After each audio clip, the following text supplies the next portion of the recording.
সম্মানিত অডিয়েন্স ও ভিউয়ার্সগণ, আপনাদের প্রিয় ফেসবুক পেজ ও ইউটিউব চ্যানেল বেসিক টিউটোরিয়ালের ধারাবাহিক ভিডিও হিসেবে আজকে ভিডিও থাকবে ইমানের শাখা ৪৬ সৎ কাজে আনন্দ ও অসৎ কাজে মর্মাহত সম্পর্কে।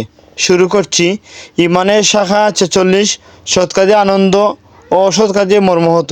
উমর ইবনুল খাত্তাব রাদিয়াল্লাহু আনহু থেকে বর্ণিত একটি হাদিস ইমাম আবু দাউদ তার সুনানে সংকলন করেছেন। সেখানে বলা হয়েছে, নবী করিম সাল্লাল্লাহু আলাইহি সাল্লাম বলেছেন, ওয়ামান সাররাতুহু হাসানাতুহু ওয়াসাআতুহু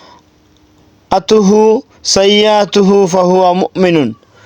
যে ব্যক্তি সৎ কাজে আনন্দ পায় এবং মন্দ কাজে মর্মপীড়া অনুভব করে সে মুমিন।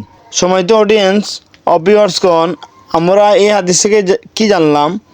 অর্থাৎ সৎ কাজ করার পরে আনন্দ হয়, অসৎ কাজে মর্মাহত হওয়া প্রয়োজন। অর্থাৎ আমরা যখন সৎ কাজ করব তখন আনন্দ প্রকাশ করব, আল্লাহ শুকরিয়া আদায় করব, কিন্তু মন্দ কাজ করার সাথে সাথে মর্মপীড়া আমাদেরকে অনুভব করা লাগবে।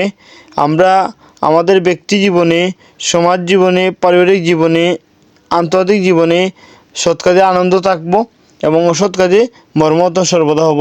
আল্লাহ রাব্বুল আলামিন আমাদেরকে সৎ কাজে আনন্দ, অসৎ কাজে মর্মাহত হওয়ার তৌফিক দান করুন। আমিন ইয়া রাব্বাল আলামিন। আসসালামু আলাইকুম ওয়া রাহমাতুল্লাহি ওয়া বারাকাতুহু।